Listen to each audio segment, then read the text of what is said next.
Señor, te damos muchas gracias por el nuevo día, la nueva semana que nos permite ver, comenzar. Nos entregamos a ti, reconocemos nuestra necesidad de ti, necesidad de tu bendición, necesidad de tu favor. Reconocemos que necesitamos tu ayuda, la ayuda de tu poder, de esa gracia tuya, de ese favor tuyo, de esa bendición tuya, Señor. Abre también nuestro entendimiento y corazón, alúmbranos por medio de la exposición de tu palabra. Tu palabra es luz, tu palabra, Señor, es vida. Alúmbranos y vivifícanos, Señor, con ella. Te lo pedimos en el nombre de Cristo Jesús. Amén.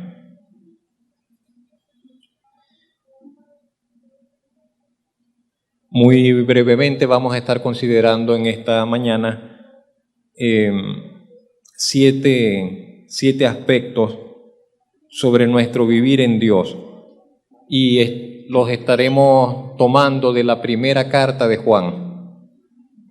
Ubiquen su Biblia, primera de Juan, y específicamente vamos a tomar 7 aspectos que aparecen relacionados con un término que usa el apóstol Juan, solamente él,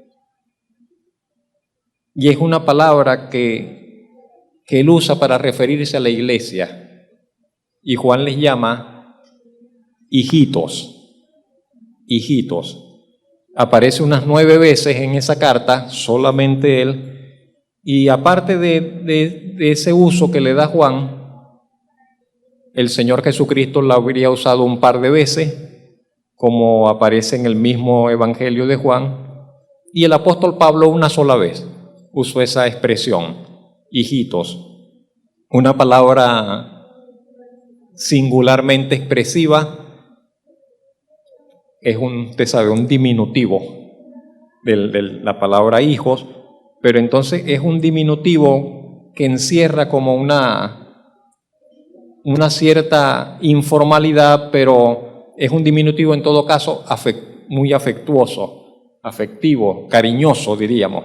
Es un término cariñoso. Cuando el apóstol Juan entonces dice hijitos para referirse a la iglesia, él por un lado es el anciano, es el apóstol que ya está quizás en los últimos años de su vida, y habla al rebaño amado, habla a sus ovejas amadas, y se refieren no solo como hijos, sino dice hijitos míos, hijitos. Entonces hay 7 aspectos que vamos a considerar muy brevemente allí. De cada uno de estos aspectos podríamos sacar un tema. Cada uno de esos aspectos podría ocuparnos por lo menos en una predicación completa, pero hoy solamente vamos a mencionar y no nos detendremos, no explicaremos, no profundizaremos mucho en cada uno de ellos. El primero lo encontramos en el capítulo 2. Primera de Juan, capítulo 2, verso 1. Y allí tenemos la primera consideración. ¿Cuál es esa primera consideración? Diríamos, son consideraciones sobre nuestro vivir en Dios. Entonces, lo primero que diríamos partiendo de este texto es que nuestro vivir en Dios tiene que estar caracterizado por la pureza y la santidad. Cuando pensamos, yo quiero relacionarme con Dios, yo quiero tener una relación especial con Dios, yo quiero que Dios me bendiga, yo quiero que la voluntad de Dios se cumpla en mi vida, yo quiero ver las cosas que Dios tiene para mí. Cuando pensamos en esas cosas, yo quiero responder al plan de Dios, que la voluntad de Dios se cumpla en mi vida. Entonces una de las primeras cosas que tenemos que centrar en nuestro pensamiento, que tiene que estar pero muy arraigado en nosotros, muy firmemente establecido, es que ese vivir nuestro en Dios tiene que estar caracterizado por la pureza y la santidad, por necesidad. Porque a ese Dios al cual nos estamos acercando, a ese Dios en el cual estamos creyendo y comenzando a conocer, una de sus características prominentes que más destaca es que Él es un Dios santo. Y alguien diría, no solamente es santo, Dios es 3 veces santo. Santo, santo, santo es el Señor. Entonces, eso es fundamental, pero fundamental, que entonces cuando pensamos en nuestro vivir en Dios, tiene que estar caracterizado por la pureza y la santidad. Y eso es lo que dice Primera de Juan, capítulo 2, verso 1. Él dice, hijitos míos, estas cosas os escribo, esto que les estoy escribiendo, todo esto que les estoy escribiendo, dice el apóstol Juan, estas cosas os escribo para que no pequéis. ¿Cuál es la finalidad de Juan al escribir a la iglesia? ¿Cuál es la finalidad de Juan al enviar esta carta a la iglesia? Entonces dice, les estoy escribiendo esto para que no pequen. Les estoy hablando acerca de esto para que no pequen. De allí que, ¿en qué consiste la pureza? Podríamos decir, ¿en qué consiste la santidad? En no dar lugar al pecado, podríamos decir. En no dar lugar al pecado. Si yo me cuido de pecar contra Dios, si yo me alejo del pecado, si yo me mantengo en pureza, entonces yo voy a andar en pureza, voy a andar en santidad. De eso se trata. Para que no pequéis. Por otro lado, es verdad, estamos en un cuerpo de carne, somos débiles, tenemos un corazón que nos traiciona. Todo nuestro corazón, el corazón de nosotros no es un corazón perfeccionado, y aunque creemos que el Espíritu Santo viene a morar en nosotros porque le reconocemos a Dios como Señor, sin embargo, nuestro corazón sigue siendo, como diría el apóstol Pablo, vendido al pecado, y de una y otra manera nos juega la zancadilla, nos mete la zancadilla, nos es de tropiezo, nuestro propio corazón. Y aunque no hubieran tentaciones afuera, y aunque no hubiera un Satanás afuera rondando como león rugiente, nuestro propio corazón sería suficiente problema. Y pecaríamos todavía, aunque no hubiera Satanás y no hubieran tentaciones de afuera, por nuestro propio corazón. Eso es algo que corre también por todas las páginas de la Escritura. Entonces, aunque procuramos no pecar para agradar a Dios, y aunque intentamos apartarnos del mal, ¿qué sucede cuando pecamos? ¿Estamos perdidos? ¿Quedamos descalificados? Entonces el apóstol Juan dice, y si alguno, no debería ser, pero si alguno, no es la norma, pero si alguno hubiere pecado, dice, tenemos un abogado. Y fíjese que ese abogado, dice allí en la Escritura, ¿es para con quién? Para con el Padre. Un abogado que nos va a ayudar para con el Padre, porque ese Padre es celoso, porque ese Padre es juez justo, porque ese Padre es Dios santísimo y no tolerará el pecado y no es indiferente al pecado. Cométalo quien lo cometan. Dice, no, pero es un hijo de Dios. Igualito, es un hijo de Dios, no puede, con más razón menos puede. Entonces dice, pero si alguno hubiere pecado, dice, tenemos un abogado para con el Padre, y no es un abogado tramposo, no es un abogado que va a hacer una traquiñuela allí legal para beneficiar a alguien que no lo merece. Dice, un abogado que es ¿cómo? Justo. Los términos del perdón de Dios para con el pecado son basados en la justicia. Si Dios, lo dije en alguna oportunidad, lo he dicho en algunas oportunidades, si Dios perdonara de otra manera, Dios sería inmoral. Dios no puede sencillamente perdonar el pecado y decir como que no, aquí no pasó nada. No, alguien tiene que pagar. Cuando la justicia es quebrantada, alguien tiene que pagar. Eso es la justicia. Y si alguien no paga, entonces estamos ante un caso de injusticia, de inmoralidad. Esa es la gran tragedia de nuestros sistemas judiciales en las naciones, en nuestro país, en todas partes en el mundo, que entonces hay todas unas artimañas legales para que la gente se quede, cometa sus fechorías y no pague. Eso es una inmoralidad. ¿Ve? Y declarar justo a quien es culpable es una inmoralidad. ¿Por qué Dios puede perdonarnos? ¿Por qué Dios puede perdonar el pecado? Por Jesucristo. Porque Jesucristo pagó el precio completo. Porque Jesucristo cargó la culpa, asumió la culpa. Nosotros diríamos, pagó los platos rotos. Sí, eso hizo el Señor. Él dijo, Nicolás, él no puede pagar. Otoniel no puede pagar. Elí no puede pagar. Miguel no puede pagar. Karen no puede pagar. Fradexi no puede pagar. Ninguno puede pagar. Todos están quebrados. ¿Quién va a pagar? Ninguno puede pagar. ¿Quién va a pagar? Así le den 100 años de vida, ninguno puede pagar. Es imposible. La deuda que contrajeron con sus pecados nadie las puede pagar. Y no pueden conseguir un fiador que pague por ello. Pero Jesucristo dijo, yo puedo pagar.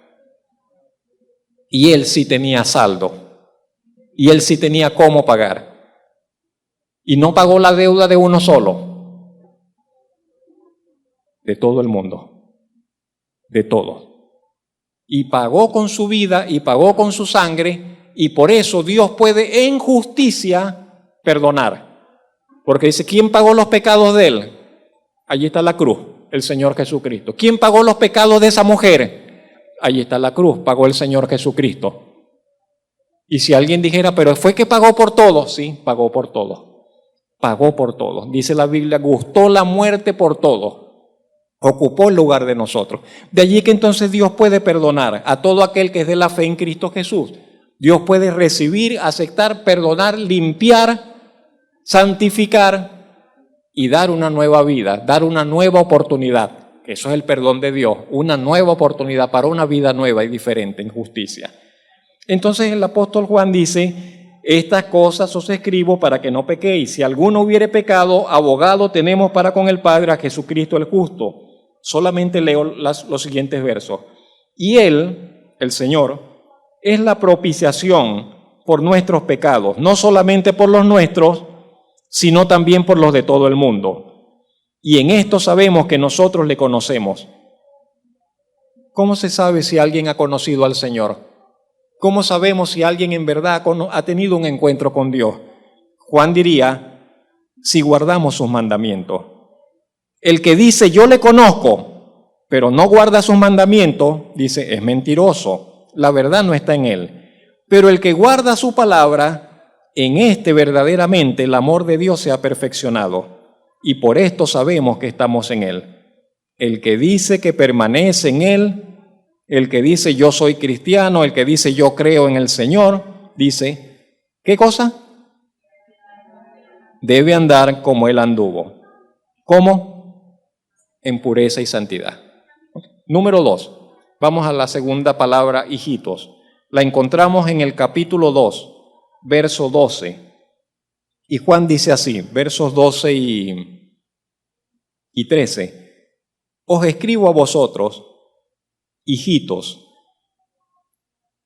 porque vuestros pecados os han sido perdonados por su nombre. Y al final del 13 dice, os escribo a vosotros, hijitos, porque habéis conocido al Padre. Esto nos habla de identidad. Por lo menos es lo que quiero decirle en esta mañana. Identidad. Todos necesitamos tener una identidad.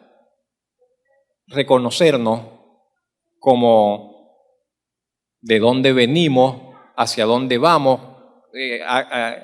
nuestra vida, en qué consiste, a qué responde. Necesitamos una identidad. Y estos textos de Juan nos invitan a que consideremos que nuestra identidad en Dios tiene que nacer de dos cosas. Número uno, del sabernos perdonados. El sabernos perdonados, el reconocernos como que Dios me ha perdonado, que es lo que dice el verso 12. Estas cosas os escribo porque vuestros pecados os han sido perdonados. ¿Qué es un cristiano? ¿Qué es un creyente? Un cristiano es alguien que se reconoce perdonado, que se reconoce perdonado por el nombre del Señor, por la obra del Señor Jesucristo. Y es tan importante esto,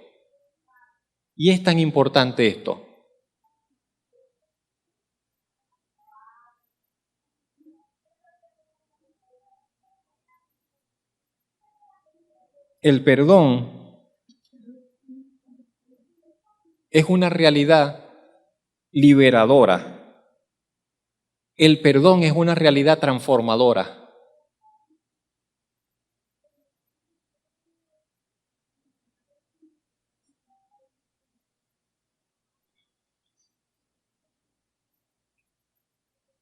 No se dice mucho, pero nuestros pecados, nuestras faltas, nuestras violaciones a la ley de Dios, como lo queramos llamar, van pesando, se vuelven cargas sobre nuestras conciencias, sobre nuestros corazones, sobre nuestra vida.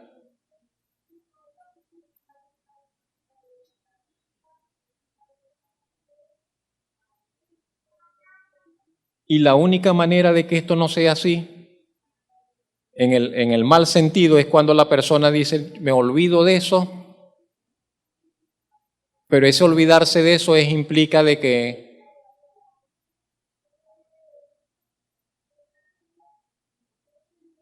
cometer un suicidio, porque el corazón reclama y entonces dice, no, yo me olvido de eso. La conciencia acusa y yo digo, no, yo niego la conciencia, entonces nos volvemos insensibles. Por eso digo que es como un suicidio. Porque la conciencia dice, eso que hiciste no estuvo bien. Y al silenciar eso, y al yo querer ignorar eso, estoy haciéndome daño a mí mismo, y allí está el mal.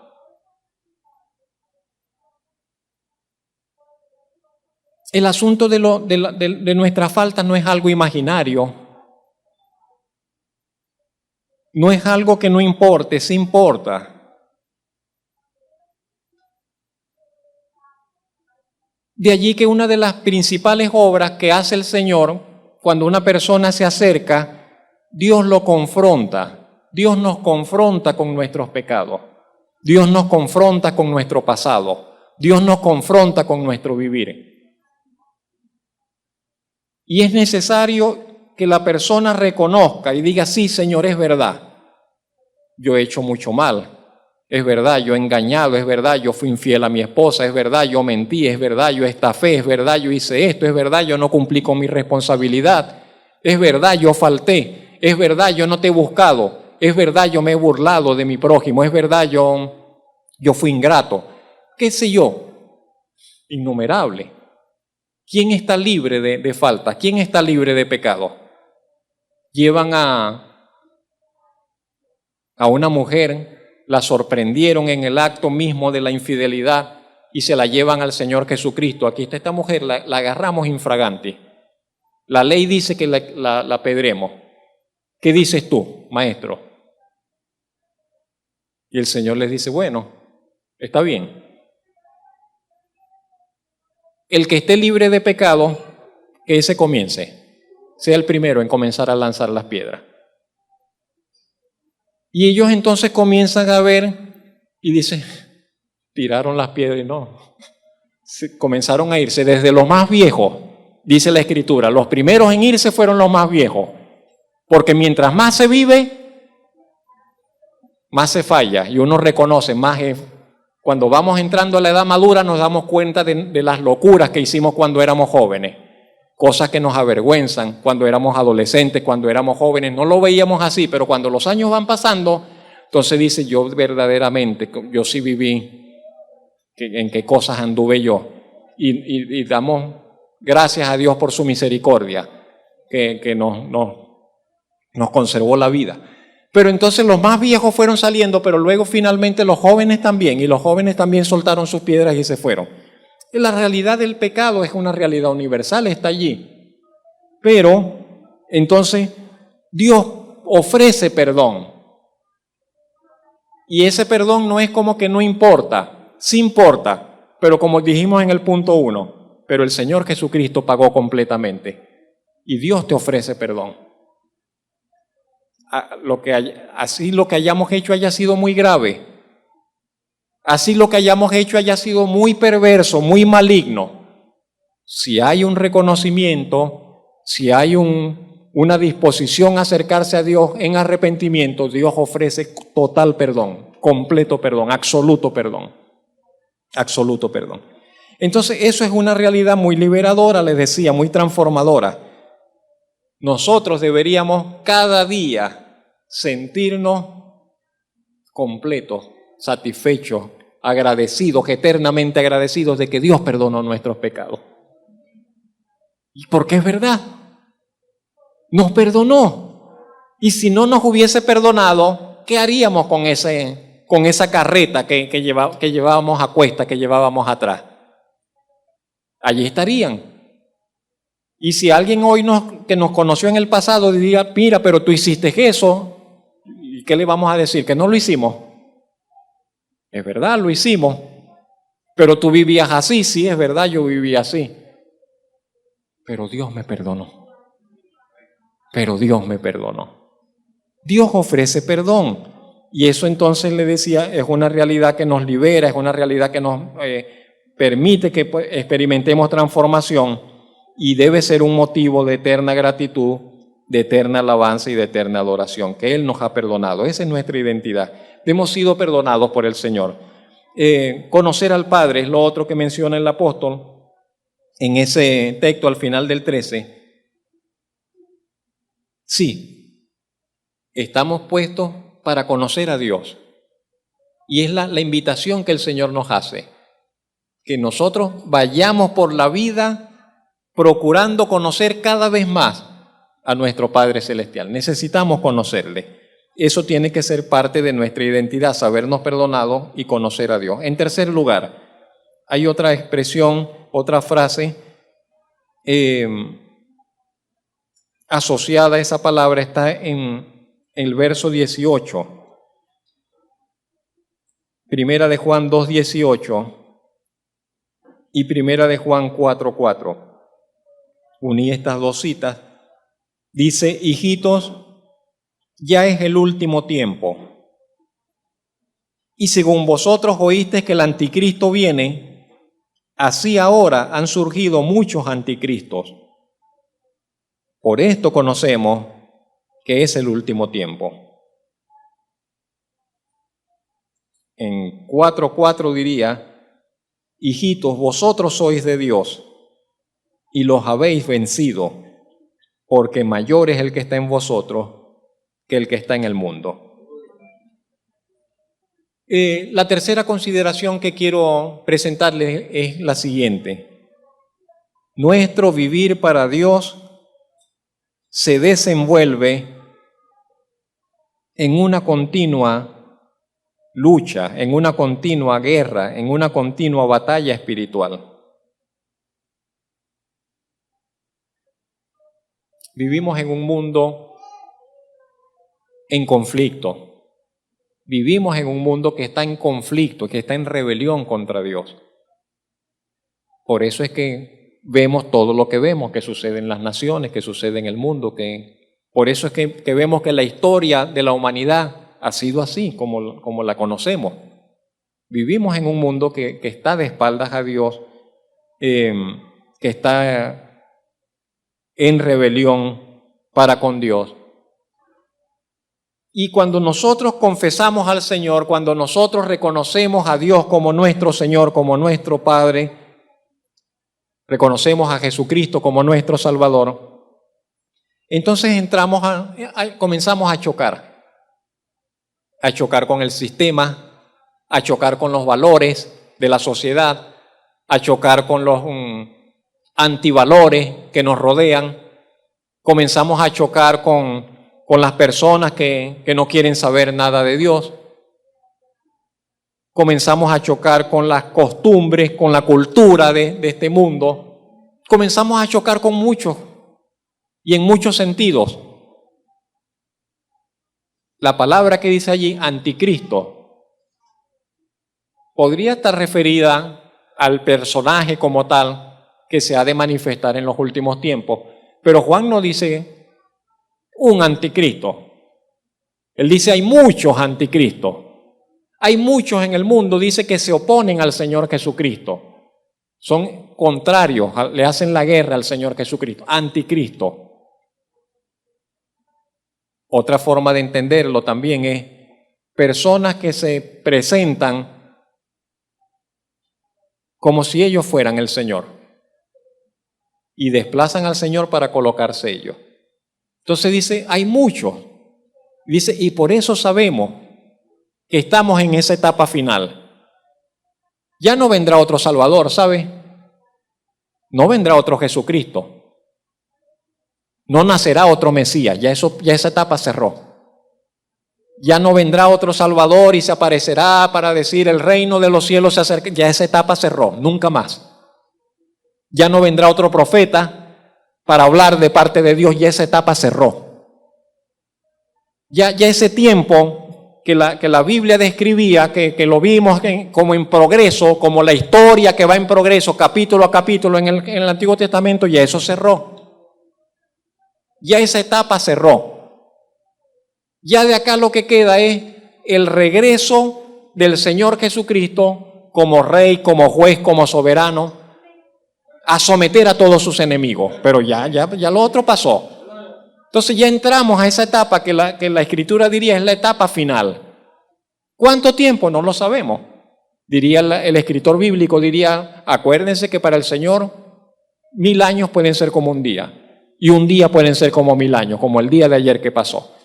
Pero Juan dice, estamos en los últimos tiempos, estamos en el último tiempo, y una de las características, dice Juan, es que hay mucho anticristo en el mundo. En cada una de esas personas públicas, personas de fama, personas de autoridad, personas de influencia en la política, en la cultura, en la educación, en la economía, en la religión, que usted ve que le hacen la guerra al Evangelio, usted dice, ese es un anticristo. Ese es un anticristo. Y estamos plagados de ello. Estamos plagados de ello. Y hay otros más osados que dicen, yo soy el Cristo. Y van otros y lo adoran y dicen, sí, Él es. ¿Qué cosa? Entonces, la tercera consideración es esa. Nuestro vivir para Dios se desenvuelve en una continua guerra espiritual. La oposición espiritual es constante. El apóstol diría, no se sorprendan. No se sorprendan de que tengan lucha. No se sorprendan de que tengan oposición. No se sorprendan de que a ustedes le hagan la guerra. Dice, el Señor Jesucristo mismo diría, si en el árbol verde hicieron todo esto, ¿qué no van a hacer con la rama seca? El Señor Jesucristo le diría a los discípulos, si guardan mi palabra, guardarán la de ustedes. Si a mí me persiguieron, ustedes saben lo que a ustedes les espera. No nos acostumbramos mucho a eso y nos sorprende y nos preocupa. Pero esa es la realidad. Pero esa es la realidad. El apóstol, otro escritor diría, con vuestra paciencia ganaréis vuestras almas. Dice, estaremos muchas veces en situaciones en estrecho, en situaciones difíciles, por ser creyente, por tener un sistema de valores distinto a la sociedad porque nace de lo que dice la Biblia, de lo que enseñó el Señor Jesucristo. Pero esa es nuestra vida en Dios, ¿ve? ¿Cuál debe ser nuestro consuelo ante eso? lo que dice el verso 4, de primera de Juan 4:4, que ya lo leímos. Aunque sean muchos y poderosos e influyentes, dice, vosotros sois de Dios y los habéis vencido, dice Juan 4:4. Y mayor es el que está en vosotros que el que está en el mundo. En cuarto lugar,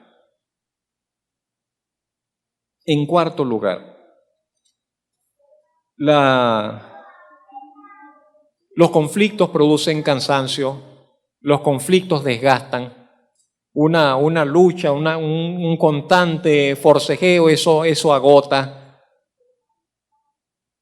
sea en una simple relación, un conflicto familiar, que todo el tiempo un conflicto familiar, eso agota, pero también en el asunto espiritual, el conflicto de la vida cristiana, el conflicto con el mundo, el conflicto con Satanás, el conflicto con los valores anti Dios, eso también agota. Tenemos que perseverar, es lo que nos dirá Juan 2:28. Tenemos que perseverar y perseverar comprometidamente.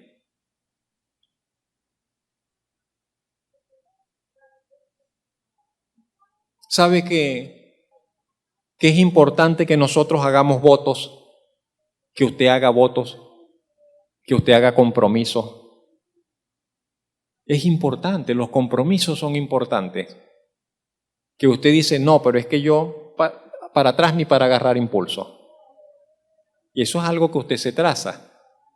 Que usted dice, no, pero es que yo más nunca voy a tomar licor. Eso es algo que usted se lo traza.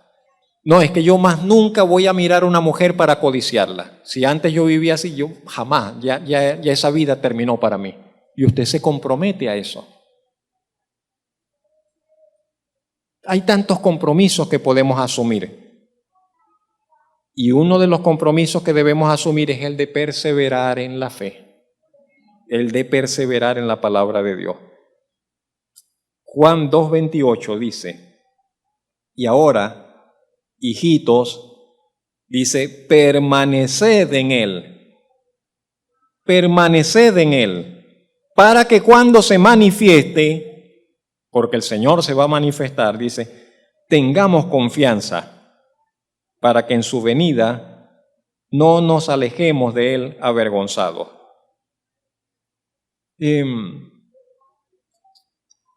¿Sabe? Un fruto de la perseverancia es la confianza. Juan dice, perseveremos para que cuando Él se manifieste, nosotros no nos avergoncemos, tengamos confianza. Yo quiero decirle de manera general, un fruto de la perseverancia es la confianza. En todos los aspectos y en todas las áreas. Pero estamos enmarcados en la relación con Dios, entonces le diré, persevere y ganará confianza. Puede ser de que usted está comenzando a leer la Biblia y usted no tiene mucha confianza. Lea la Biblia, léala todos los días y va a ver cómo usted gana confianza. Y gana confianza en su fe, y gana confianza en lo que usted cree, y gana confianza en el manejo con la palabra de Dios. Puede ser que usted no sepa cómo orar, y comienza a orar y dice, no sé qué decir, no sé las palabras. Ore, persevere en la oración, y ore, y va a ver que usted gana confianza en la oración. Puede ser que usted no sepa cómo servir al Señor, pero dispóngase usted, colóquese usted a disposición del Señor y comience a hacer y persevere en ello, ganará confianza. Y así en cada aspecto, así en cada situación. Puede ser que usted no sepa si el Señor responde y cómo responde. Persevere en sus peticiones para con Dios. Persevere en el llevar sus necesidades al Señor. Insista y ganará confianza al ver que el Señor realmente responde a nuestras oraciones. Si nosotros perseveramos en nuestro caminar con Dios, si nosotros perseveramos en el mantenernos rectos en el camino del Señor, no seremos avergonzados. Pero el ser avergonzados es una posibilidad. El ser avergonzados es una posibilidad porque si no Juan no lo mencionara. Y Juan dice, perseveren para que cuando Él se manifieste no nos alejemos con la cabeza baja. Una vergüenza que el Señor vino y yo ni pendiente, yo estaba en otros asuntos, que se me fue la vida y finalmente cuando evalúo perdí la vida en puras tonterías y las cosas importantes no las hice. Una vergüenza que el Señor me dio tantas oportunidades y no las agradecí, no las aproveché, no las tomé en cuenta, las desestimé, es una vergüenza. Pero entonces Juan nos dice, perseveremos para que no seamos avergonzados. Y si usted persevera en su comunión con el Señor, si usted persevera en su caminar con el Señor, usted jamás será avergonzado. Jamás será avergonzado. Jamás, jamás, jamás. No tendrá que bajar la cabeza delante de nadie, no tendrá que bajar la cabeza delante del enemigo, no tendrá que bajar la cabeza delante de las circunstancias, jamás será avergonzado. Los que esperan en el Señor no serán avergonzados jamás. No serán avergonzados, ni en el mal tiempo. ¿Sabe que eso dice la Biblia? No serán avergonzados en el mal tiempo. En tiempos de escasez, en tiempos de mal, en tiempos de pandemia, en tiempos de enfermedad, en tiempos de muerte, no seremos avergonzados si esperamos en el Señor. Entonces, persevere para que gane confianza. A veces nuestros corazones están inquietos, estamos temerosos, estamos asustados. Perseveremos en la presencia del Señor. Ganaremos confianza, ganaremos seguridad. En quinto lugar, necesitamos un discernimiento sencillo. Discernir, saber, esto es y esto no es. Esto es de Dios, esto no es de Dios. Esto es bueno, esto es malo. Necesitamos ese discernimiento. Tenerlo así, tenerlo a la mano, tenerlo sencillo, tenerlo práctico. Que usted pueda mirar y de una vez usted pueda saber, esto sí, esto no, esto me conviene, esto no me conviene. Esto es lo que Dios quiere, Dios no quiere nada con esto. Eso se llama discernimiento. Discernimiento. Juan dice lo siguiente, capítulo 3, verso 7. Hijitos, ¿lo tiene? ¿Qué dice? Hijitos, nadie os engañe.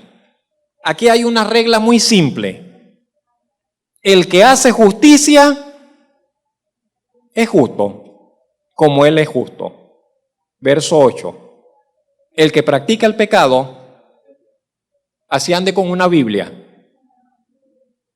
así vaya a la iglesia, así tenga un programa por televisión, por internet, por satélite. El que ande en este asunto, dice, el que practica el pecado, dice, es del diablo, porque el diablo peca desde el principio. Para esto apareció el Hijo de Dios, para deshacer las obras del diablo. Todo aquel que es nacido de Dios no practica el pecado, porque la simiente de Dios permanece en él y no puede pecar porque es nacido de Dios. En esto se manifiestan, se evidencian, se ponen a la luz los hijos de Dios y los hijos del diablo. 2 puntos. Todo aquel que no hace justicia y que no ama a su hermano, no es de Dios. Porque este es el mensaje que habéis oído desde el principio, que nos amemos unos a otros. Vamos a dejarlo hasta allí, es el pasaje. Entonces es un asunto de discernimiento. Y Juan dice que nadie les engañe con esto.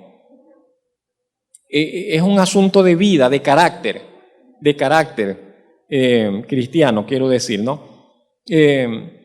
Pecado es igual a, ¿qué diríamos? Pecado es igual a diablo, pecado es igual a Satanás, pecado es igual a muerte, pero pecado es igual a, en lo que viene diciendo Juan, dice, si usted ve pecado, dice, eso es del diablo. No hay más para dónde agarrar. Si usted ve justicia, dice, eso es de Dios. De eso se trata. De eso se trata. Una distinción que hacer en el pasaje que leímos es que Juan dice, el que practica, porque todos pecamos, todos pecamos en algún momento. Pero el que practica El que tiene el vivir en pecado como hábito de vida, ese no ha conocido a Dios. No ha conocido a Dios. ¿Sí lo vemos? ¿Sí lo entendemos?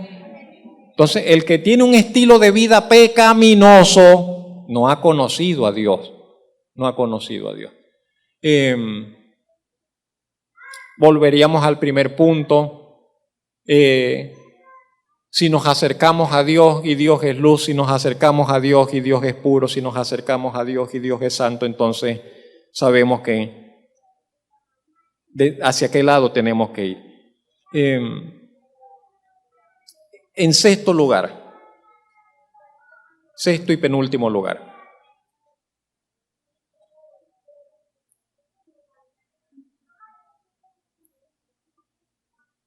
Hay muchas figuras para la vida cristiana.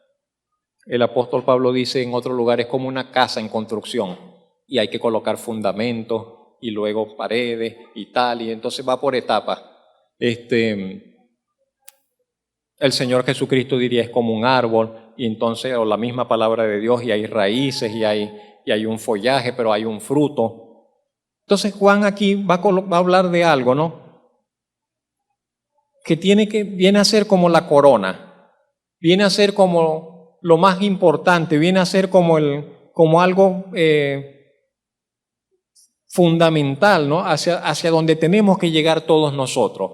Tenemos que llegar allá. Y está en Primera de Juan 3:18. Y esa corona, ese último escalón, o eso que tiene que bañar todo nuestro vivir, que cubrir todo nuestro vivir, es el amor. Es el amor. Primera de Juan 3:18 lo expresa de esta forma: hijitos míos, no amemos de palabra ni de lengua, sino de hecho y en verdad. La corona más alta será siempre el amor.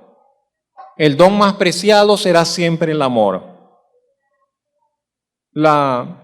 El fundamento más grande, el fundamento más fuerte será siempre ese también. Y sin embargo, a veces nos equivocamos tanto en ello.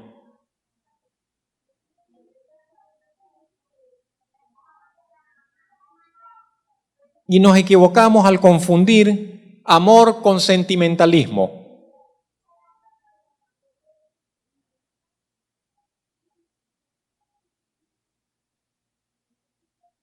No sé, son asuntos yo creo que de nuestros tiempos.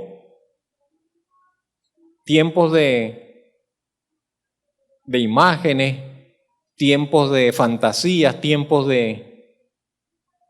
donde hay toda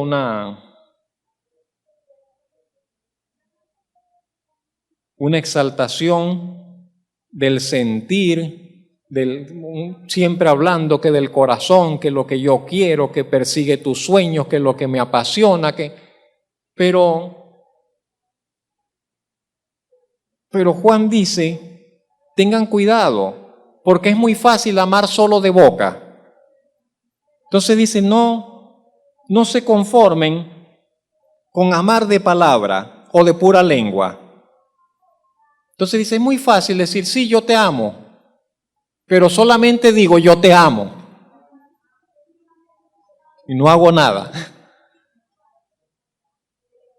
¿Sí me entiende, verdad? Y eso vale para todo. Vale para nuestra relación con Dios, vale para nuestra relación con nuestra familia, vale para con nuestro prójimo, con nuestro semejante en necesidad. Y podemos sentir algo, una cosquillita en el corazón, me da cosita que lo vi así en necesidad. Pero ¿qué importa que nos dé cosita y que nos dé cosquillita si no somos capaces de ir hasta allá? ¿Sí me explico?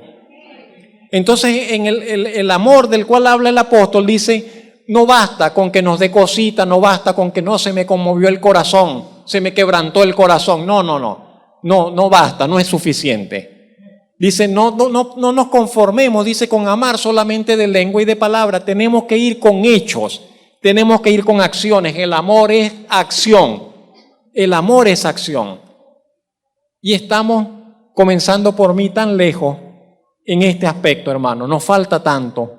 Nos faltan tantos peldaños por subir en esa escalera del amor, para que lleguemos y nos comprometamos y digamos, no, es que yo no puedo quedarme aquí, yo tengo que ir allá a ayudar. Entonces llega alguien, no sé, puede llegar alguien a la iglesia y entonces en necesidad y solamente lo vemos, pero no nos atrevemos a acercarnos. Y llega alguien y decimos, no, tenga cuidado con esa persona, mire que esa persona tal y tal. Ajá, pero ¿qué ganamos con eso? Tengo que ver cómo ayudo a esa persona, cómo el Señor me permite influir en esa persona para que Él se convierta en otra persona, en una nueva persona. Entonces el amor requiere eso. El amor requiere realmente compromiso, el amor requiere ir hasta allá, el amor requiere sacrificio. El amor requiere sacrificio. El que ama sacrifica, usted lo sabe. Todos en cierta forma lo sabemos. Tal vez el ejemplo que más se conoce, que más se expresa es el amor de las madres. Sí, porque las madres, por lo general, porque ya vivimos en tiempos donde hay muchas madres desnaturalizadas, que ni les importan sus hijos, pero por lo general el amor de una madre es un amor sacrificial, es un amor que entrega, que entrega, que entrega. Y usted lo sabe, que se dice, bueno, yo no tengo que comer, pero yo se lo doy a él. ¿O no? Pero entonces el amor cristiano tiene que ser mayor todavía que ese. Tiene que superarlo todavía, porque es el amor de Dios en nosotros, es el amor con que Dios nos ha amado. Que se entregó el Señor. ¿Cómo se entregó por nosotros? Recordemos siempre que el Señor se entregó de verdad. No fue una entrega imaginaria. Al Señor realmente le costó, le dolió, lo sufrió, lo angustió. Tanto, tanto, tanto lo angustió que usted sabe, la Biblia dice, se puso a orar en esa noche. Y su alma, dice, estaba en angustia y sudaba como gotas de sangre. Le costó, pero él dice, pero tengo que hacerlo y lo quiero hacer porque ellos lo necesitan. Entonces, pidamos al Señor que nos ayude, hermanos.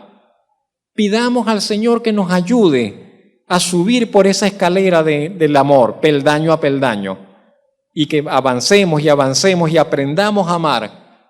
Aprendamos a amar en hechos, aprendamos a amar en acciones, aprendamos a amar sacrificialmente inclusive.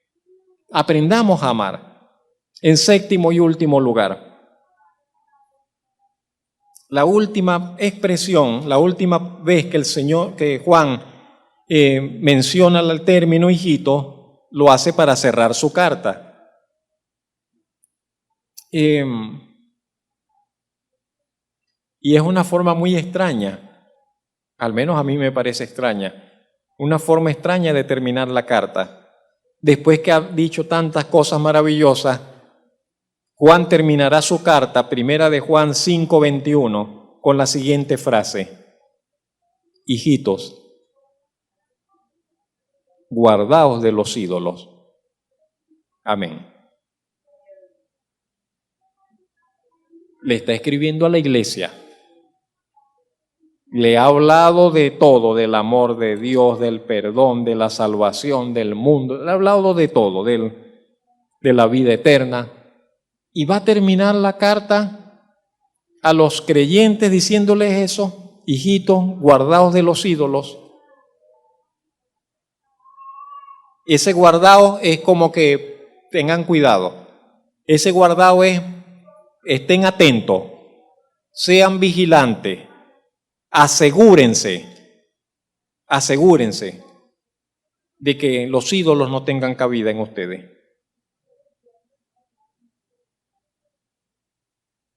Si alguno de nosotros dijéramos, bueno, yo antes le prendía velas a José Gregorio, por decir algo, por nombrar uno, no sé. Pero ya eso como que eso no viene a nuestra mente, ni a nuestro corazón, ni es una tentación. ¿Por qué Juan dice eso? ¿Por qué Juan dice eso? ¿Sabe que la idolatría es un pecado de lo más común? La idolatría viene de ídolos, no de imágenes y eso, pero es un pecado de lo más común, uno de los más universales. Pero desde la historia más antigua, ya el hombre ya tenía ídolos y se postraba ante ellos y les rendía culto, los ídolos. Es una cuestión universal en la historia humana. A todos los niveles, desde la gente menos preparada hasta los más preparados o los más poderosos. En la parte de oro del imperio griego y del imperio romano, que alcanzaron la humanidad en esos tiempos cimas de organización, de cultura, de todo eso, pero fueron tiempos también pero demasiada idolatría. Y estaban por todas partes los ídolos. Y hay un historiador, un escritor griego, creo, decía, es más fácil encontrar un ídolo que encontrar una persona cuando tú sales a caminar por las calles. Porque en todas partes habían ídolos, en todas las casas, en los porches, en las terrazas, en todas partes, ídolos por todas partes. Ya nosotros no estamos como que en ese... ¿Significa que ha disminuido la idolatría en estos tiempos? Ahora, ¿qué es un ídolo? ¿Qué es un ídolo? Un ídolo es todo aquello que ocupa el lugar de Dios. Hagámoslo así de sencillito. Un ídolo es aquello que ocupa o desplaza el lugar que a Dios le corresponde. Sea una imagen, sea una persona, sea lo que sea, un afecto, lo que fuere. Aquello que en nuestro corazón desplaza el lugar que le corresponde a Dios se convierte en un ídolo. ¿Sí lo ven? Aquello que en nuestras vidas el primer lugar le corresponde solamente al Señor, solamente Él es digno de ocuparlo. Y cuando Dios no está en el primer lugar, entonces lo que está en nosotros es un ídolo, sea lo que sea. Alguien dirá, no, es que yo vivo para mi hijo. Bueno, tenga cuidado, no vaya a ser que ese hijo suyo sea su ídolo. Y usted dice, pues primero mi hijo y después todo lo demás. Primero mi hijo y después la Biblia, después Dios, entonces eso es un ídolo. Aunque haya nacido de sus entrañas. ¿Sí me explico? Nada, ni nadie puede estar primero y antes que Dios. Si no, será un ídolo. Y entonces Juan le dice a la iglesia, cuídense de los ídolos. Cuídense de permitir que algo se interponga y lo tengan ustedes allí en primer lugar antes que Dios.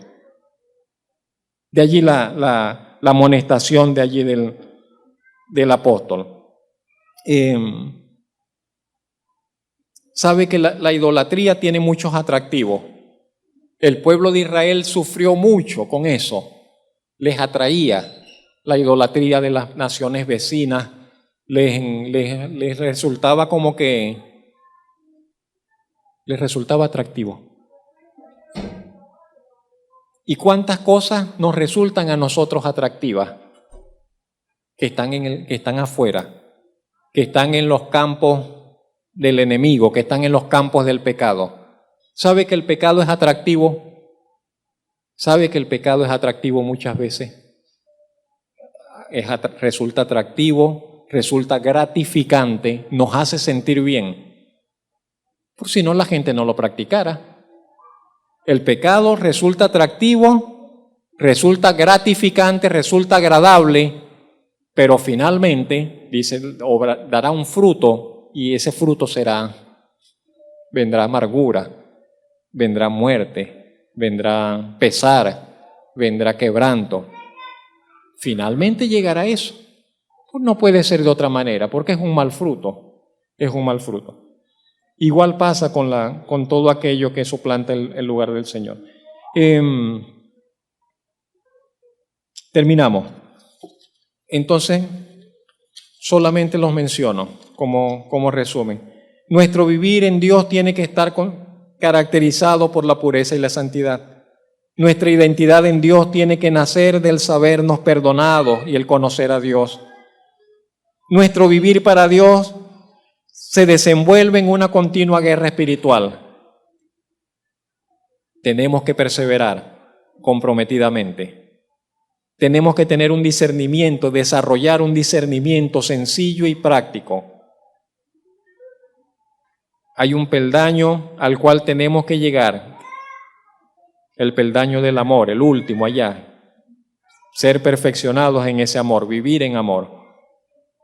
Y en séptimo y último lugar, tenemos que asegurarnos y vigilar de que únicamente el Señor esté ocupando el trono de nuestros corazones.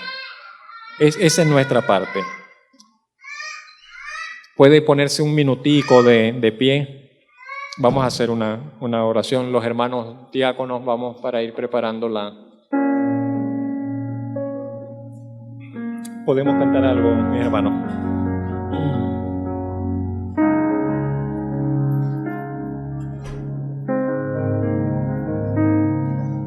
Señor, te queremos dar gracias que podemos acercarnos a ti y tenerte por Padre. Te queremos agradecer que podemos reconocernos por la fe como hijos tuyos. Te queremos dar gracias por las realidades de tu palabra, las realidades del Evangelio. Esa primera gran realidad, Señor, que nos dio perdón, porque realmente, Señor, pecamos, realmente fallamos, realmente, Señor, vivimos de espaldas a ti. Pero tu perdón, Señor, fue más abundante y suficiente para todos nuestros fallos, para todos nuestros desatinos, para todos nuestros pecados. Gracias por habernos perdonado totalmente en Cristo Jesús. Gracias, bendito Dios, por habernos dado, Señor, una nueva vida que entendemos, Señor, debe estar caracterizada por la pureza, por la justicia, por la santidad. Gracias por la ayuda de tu Espíritu, gracias por la ayuda de tu palabra. Gracias porque entendemos que estás trabajando en nosotros, que nos estás ayudando, Señor, a que cada día te conozcamos mejor, a que cada día entendamos, Señor, cómo vivir para ti, Señor, y podamos asegurar nuestros corazones, Señor, delante de ti. Te damos gracias, bendito Dios, por ayudarnos, Señor, en nuestra vida diaria. Tú sabes, Señor, que nos cuesta hacer frente, Señor, a las presiones de la vida, a las dificultades, a este constante, Señor, batallar, Señor, en contra, Señor, de nuestras almas, Señor. Esa constante lucha, Señor. Pensamientos que quieren, Señor, tomar, Señor, preponderancia, Señor, en nuestras vidas y que nos endurecen y que nos alejan de ti. Mas te damos gracias, bendito Padre Celestial, por tu palabra que nos recuerda, Señor, tu llamado, que nos recuerda tu voluntad, que nos muestra, Señor, nuestra necesidad de acercarnos siempre y cada vez más a ti, Señor. Gracias por tu palabra que es verdad, Señor. Queremos profundizar en ella, queremos crecer en ella, queremos correr por ella, Señor. Queremos vivir en ella. Enséñanos y ayúdanos, Señor, a vivir la clase de vida que tú viniste a darnos, Señor. Te damos gracias en Cristo Jesús, nuestro Señor y Salvador. Amén. Jesucristo, reinas con poder, soberano, victorioso Rey. Ni la muerte pudo detener tu poder para ver